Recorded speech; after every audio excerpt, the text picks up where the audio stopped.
Welcome back to Let's Talk Football here on the sportshacks.com, and welcome back to part two of our interview with Dr. Errol Sweeney, once known as the hanging judge in South Africa when he spent time there at the very top of the refereeing world in South Africa, including a cup final, which he told us all about in the first half of this program. But now we're going to concentrate our efforts on the modern day game. And as I said in the first part of the show, both Errol and Keith Hackett, who would be a very famous name for people of a certain generation, Errol, one of the top referees to come out of England over the years, and one of the most knowledgeable referees in terms of information, in terms of his own experience, and in terms of his view of the world of refereeing. As indeed, Errol, you have so many views as well.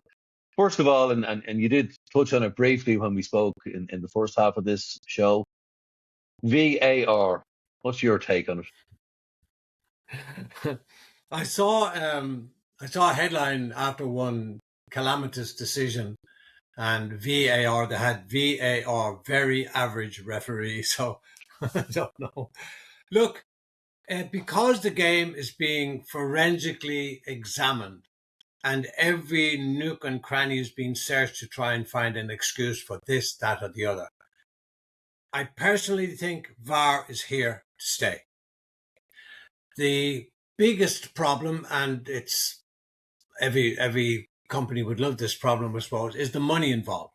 There is so much money involved in club football and in international football now that the slightest mistake is being looked at and checked over and over and over again. And sometimes, in fact, I think the longest VAR pause was something like 5 minutes and 20 something seconds. Now that is an awful long time to look at it. Just going back a little bit, the Premier League clubs in England were asked last year if they wanted to retain VAR or get rid of it altogether. And the club that proposed that was Wolverhampton Wanderers. And when it went to a vote of the 20 Premier League teams, the only one in favour was Wolverhampton Wanderers. The other team said no. Now, the thing about that is, I suppose it's important that justice is not only done, but seen to be done and to be fair. And I mean, we have had some very close calls when it comes to offside. I mean, literally a toenail, you know. I mean, the other issue, of course, is the ball now. If the ball hits you here on the shoulder, that's not a handball. But I mean, the ball is so wide that where do you know it hit you there or hit you down there?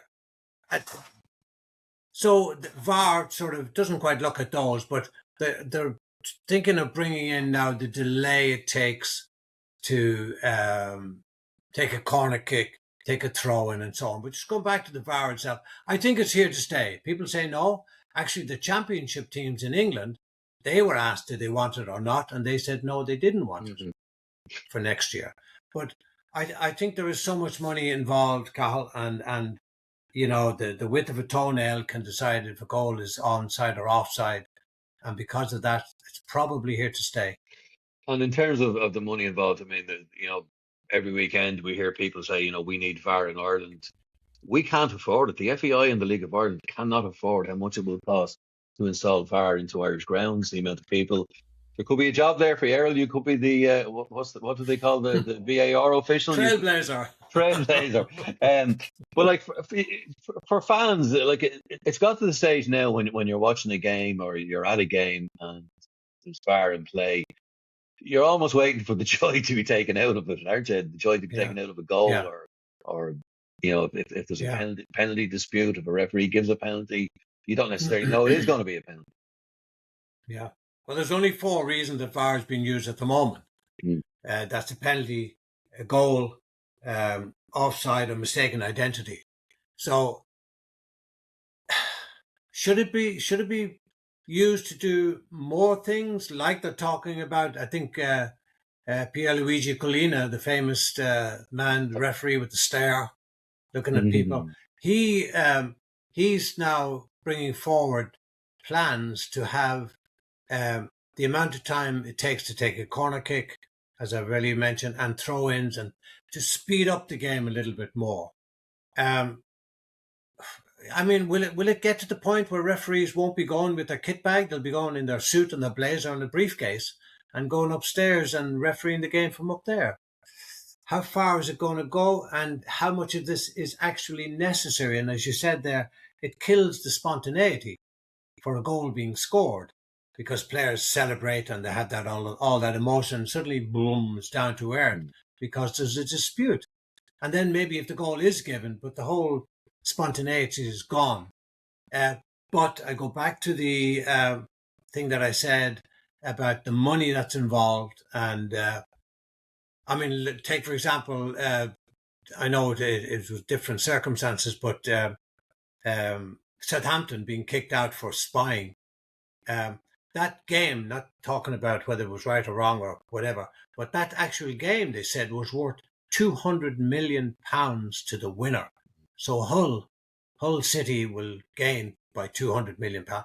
If they didn't have VAR and that, and if, do you know what I mean? See the amount of money that's involved? See the pressure that's on the referees? They say that's the richest game in club football anywhere in the world. And as it turned out, I said this last week, Errol, it turned out to be the most expensive game for Southampton. But as you said, that's a different reason. It's nothing to do with VAR. Camera's okay, but nothing to do with VAR. The two instances I'm going to ask you about, because we had a situation with the under-21s down in Cork when Anselmo Garcia McNulty, the young central defender, was fouled a Norwegian player in the very, very last minute. And the referee didn't take any action. Linesman didn't take, or fourth official, or sorry, what do you call it, assistant referee, didn't take any action. Ball played on. Norway scored. The referee was Spanish. His officials were Spanish. They were all working in La Liga and officiating in La Liga, where they do have VAR. No VAR in European under-21 qualifiers.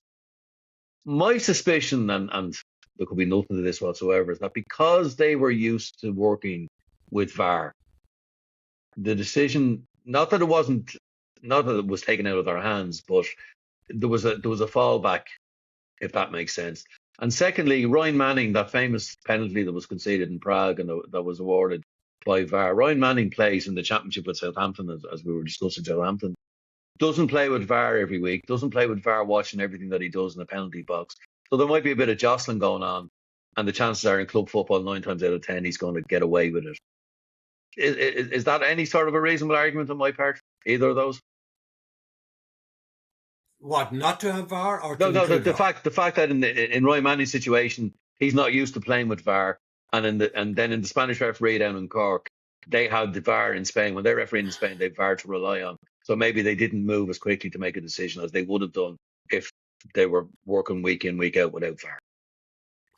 Look, player's responsible for his actions, and he has to be conscious of the fact that if he's if he misbehaves, he's going to get punished. But another issue, Cathal, is that refereeing, Law 5 of the laws of the game, and there are 17 of them, Law 5 clearly states, and I'm paraphrasing now, the ref's decision is final.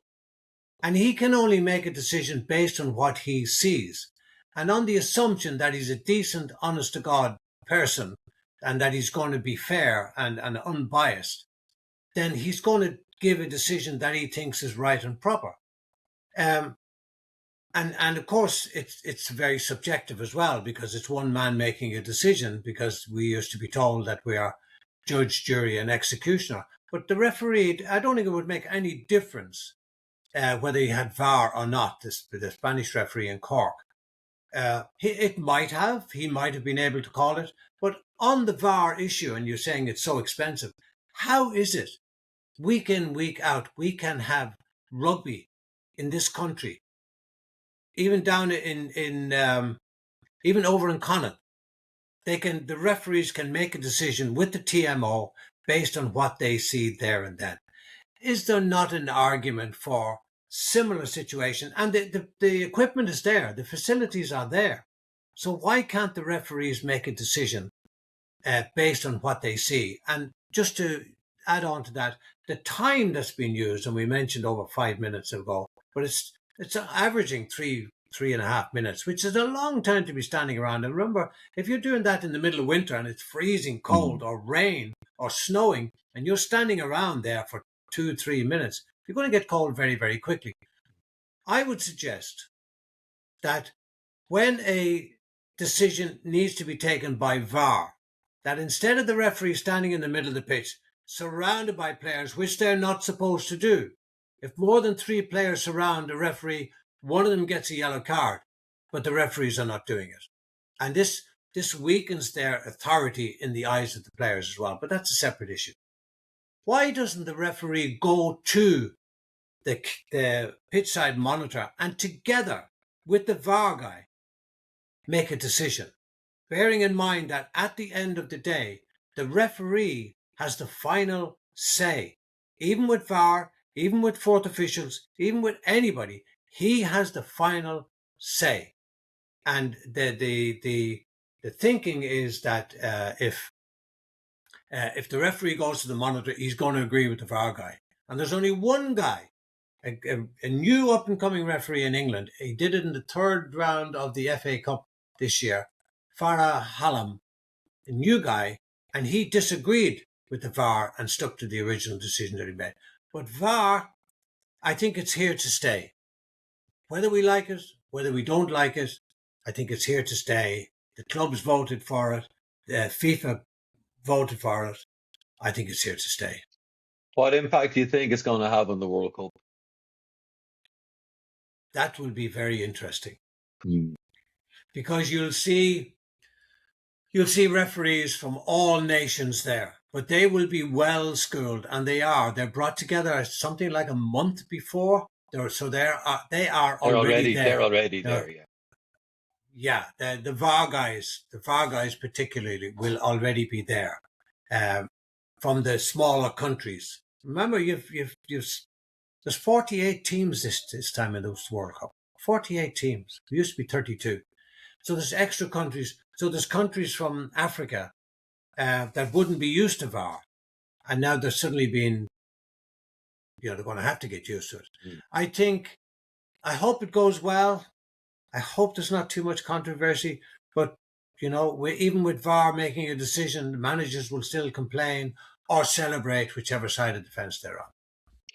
In terms of managers and coaches and even substitutes, and we've seen an awful lot, particularly this season, it seems, Errol, of, I'm going to use the word interference, but exchanges with fourth officials, particularly on the line. And, you alluded to it earlier, but some of the abuse the referees, and particularly, I think, the fourth officials get, is beyond scandalous. It's appalling. It is absolutely appalling. And what's even more appalling is that the referee, who has the final say, is allowing it to happen. The fourth official is a whipping boy for both sides. And they're in his ear, and they're shouting at him, and they're complaining about the referee's decision, and they're doing nothing about it. English referees particularly, and it's most of what we see is English Premier League, but they shouldn't be allowed that to happen. I'm not so sure it happens that much here, but they should not allow that to happen. And if sending off these managers and coaches in the first minute, whatever, then so be it. I think the referees get far too cozy with the players and the manager. I mean, you see a player goes down and he's tripped and he broke a toenail, and the referee's running over as if he's his father, and he shouldn't do that. One thing he has to do is go and speak to the player. Do you want attention or not? And then stand back.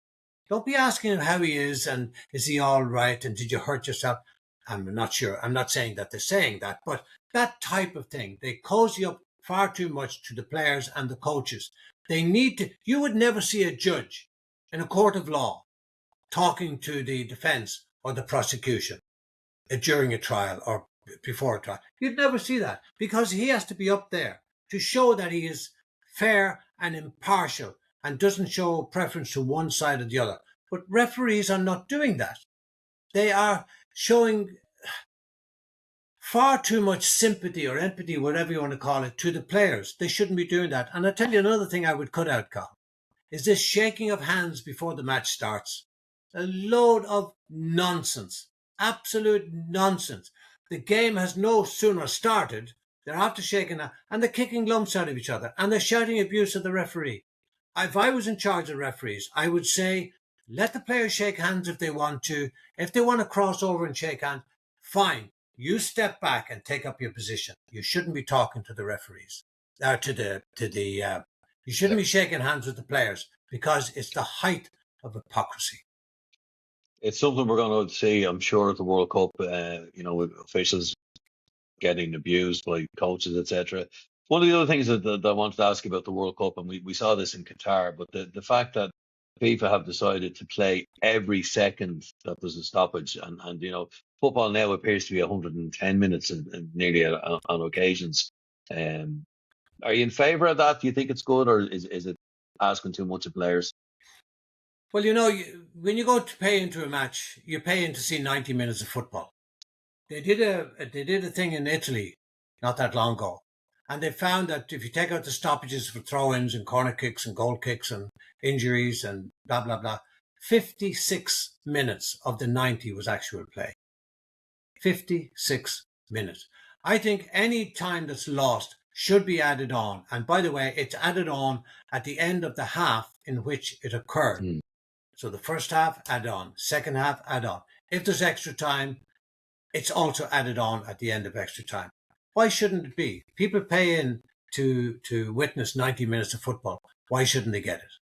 So the World Cup, we could see 110-minute games. Oh, you could. In fact, I think there was one game went to 114 minutes.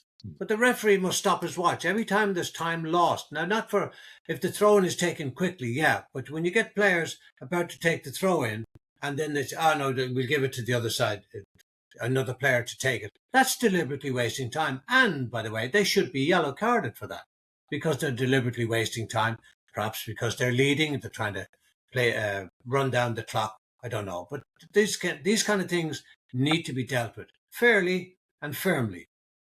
Finally, Errol, it's been fascinating listening to you talk about your career in South Africa, your time refereeing in Ireland, your thoughts on the modern game, etc.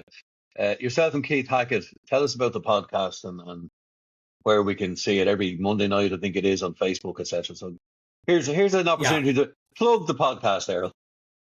Yeah, it goes out every Monday night. I'm delighted that I have Keith Hackett now on as a regular guest. When I did it first, it used to be known as the Monday Review Show, but I thought that doesn't indicate that it's anything to do about refereeing, and it is a refereeing show. So I've changed the name to The Ref's Opinion because the law does say, in the opinion of the referee, Law 5. So I changed it to The Ref's Opinion, and I'm delighted now to have Keith with me, and we discuss incidents from games, be it penalty kicks, whatever, red cards, yellow cards, whatever. All about referees and refereeing. And in the process, we try to educate the public about things that happen in the game that they may not be aware of. And we try to, I also, by the way, I encourage people to send in their little notes, and a lot of people do. Some people don't, they just watch it, prefer to listen and watch. But I do love people to make contact with the show and ask questions and so on. It's every Monday night, 8:00, and it's called The Ref's Opinion, and it's on facebook.com/Hanging Judge Ref, all one word. Hanging Judge Referee. That's a perfect way to sign off, Errol. Dr. Errol Sweeney. Just a clarification, not Hanging Judge Referee, it's Hanging Judge Ref. So Hanging Judge REF, not REFEREE, as to say the full spelling for referee. But it's been fascinating, Errol. Thank you so much for your time. We do look forward to working with you again in the very near future. Like you, I'm fascinated to see what's going to happen at the World Cup. I'm fascinated to see what happens with referees during the World Cup, with referees and managers during the World Cup, and with referees and players, because you spoke earlier about Suarez and the handball on the line, and Mr. Suarez has been in very sticky situations with many referees over the years. So no doubt there will be a Suarez type character at this World Cup. But thank you so much for sharing your story with us. We wish you very well with the podcast every Monday night, 8 o'clock on Facebook Live. And to the hanging judge, a very sincere thank you. You're very welcome, Carl.